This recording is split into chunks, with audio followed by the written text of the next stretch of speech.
Oil, water, cotton.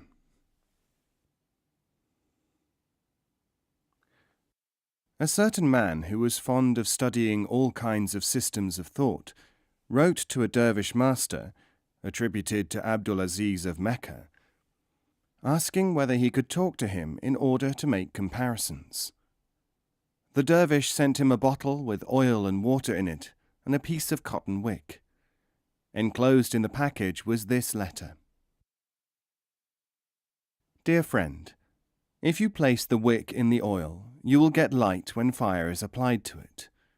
If you pour out the oil and put the wick in the water, you will get no light. If you shake up the oil and water and then place the wick in them, you will get a spluttering and a going out.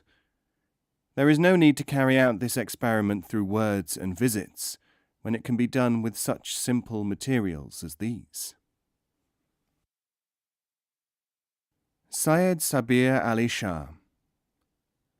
The Syed was asked, why did Sheikh Attar write Recapitulation of the Friends of God? He said, because the Quran was no longer being experienced, but was being expounded. And why did Maulana Rumi write the Masnavi? Because the recapitulation was not being read, but was being memorized. And who are the people who can interpret writings of the Sufis? Those who do not need what they contain. What are they called? You could call them a very special sort of grocer. A grocer is a man who has more provisions than he needs for himself, so he sells them to others. We call them the pirs, ancients, and murshids, guides. In Mecca.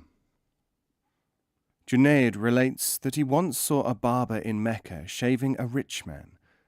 A wandering dervish, he went up to the barber and asked him to shave him. The barber at once left his wealthy customer and shaved Junaid. Instead of asking for money, he gave him some. Junaid resolved inwardly that whatever he might be given in charity that day, he would take to the barber. Not long afterwards, someone came up to the dervish and handed him a bag of gold. Junaid hurried to the barber's shop and offered it to the barber. The barber said, "Have you no shame in offering payment for something done for the sake of God?" Halqavi.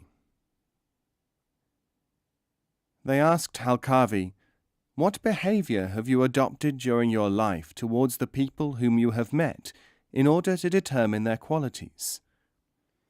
He said, "I have generally acted in a submissive and humble manner. Those who became aggressive in response to my humility, I avoided as soon as I could.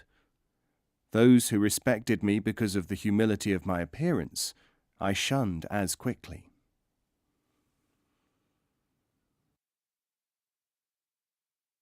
The Journeys of Kazwini. Useful men, carrying on useful work, do not become angry if they are called useless.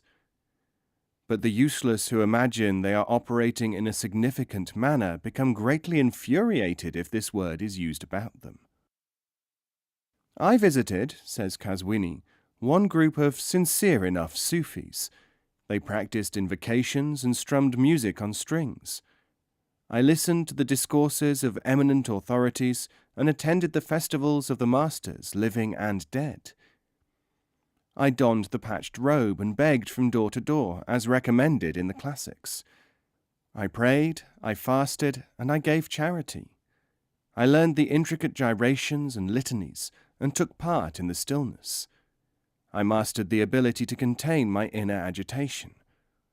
I learned how to erase my I, and how to restore it, purged. Then I met the proof himself.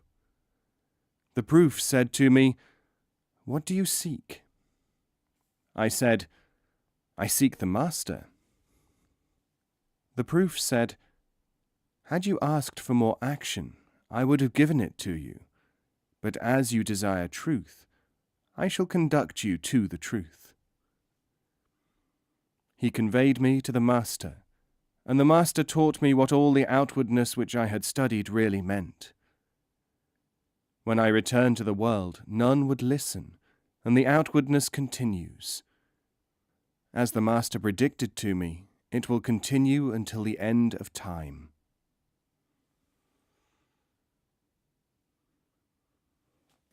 Inconsistencies.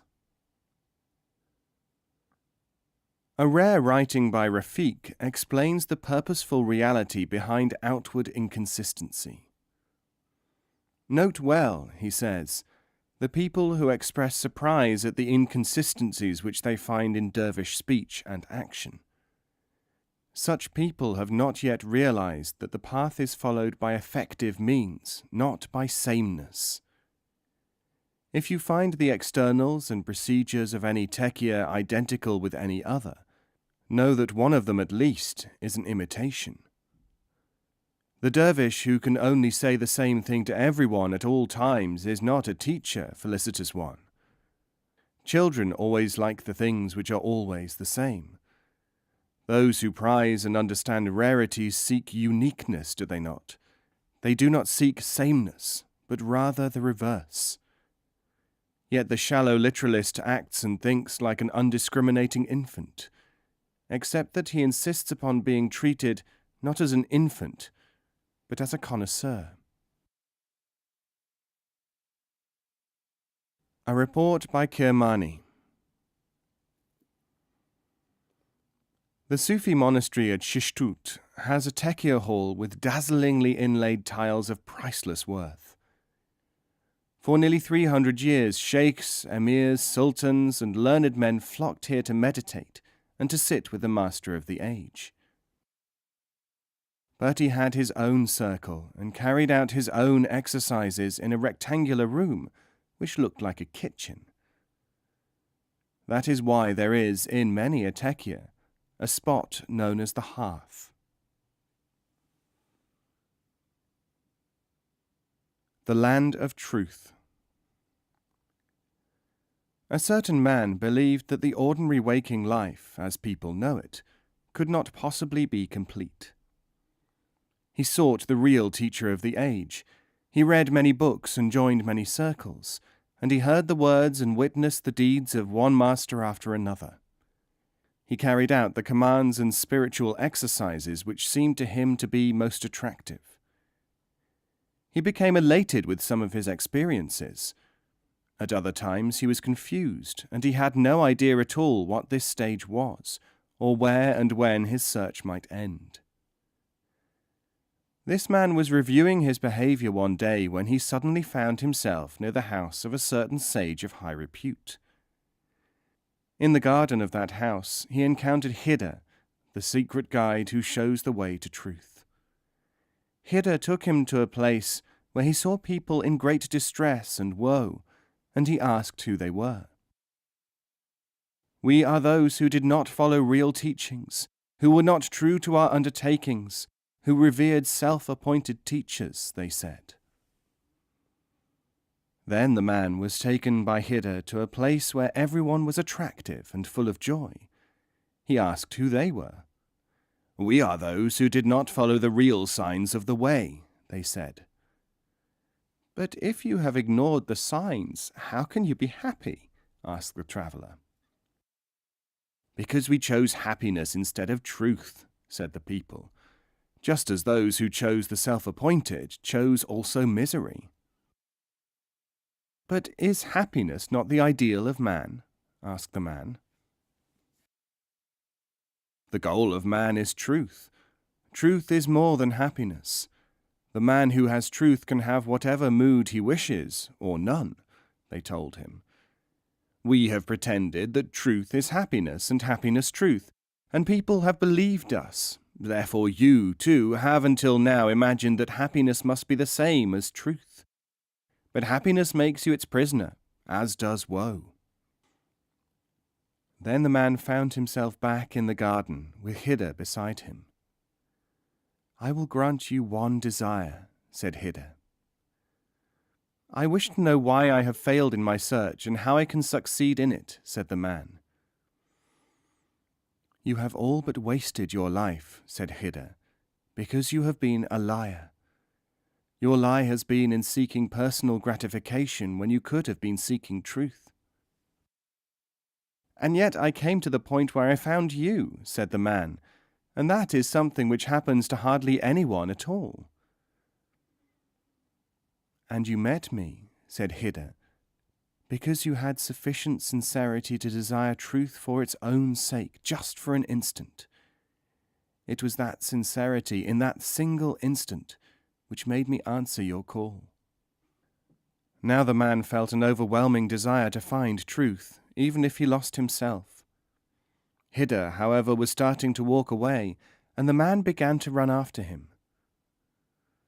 You may not follow me, said Hida, because I am returning to the ordinary world, the world of lies, for that is where I have to be if I am to do my work. And when the man looked around him again, he realized that he was no longer in the garden of the sage, but standing in the land of truth.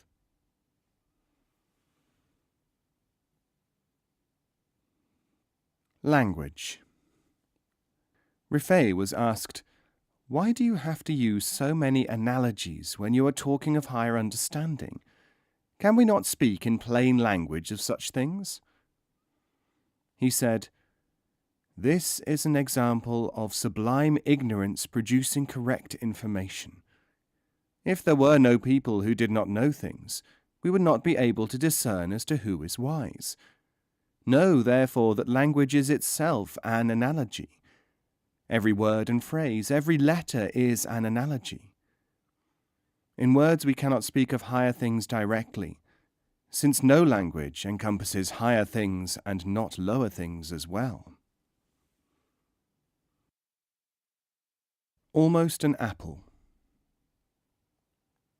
Najrani said, "If you say that you can nearly understand, you are talking nonsense." A theologian who liked this phrase asked, "Can you give us an equivalent of this in ordinary life?" "Certainly," said Najrani. "It is equivalent to saying that something is almost an apple."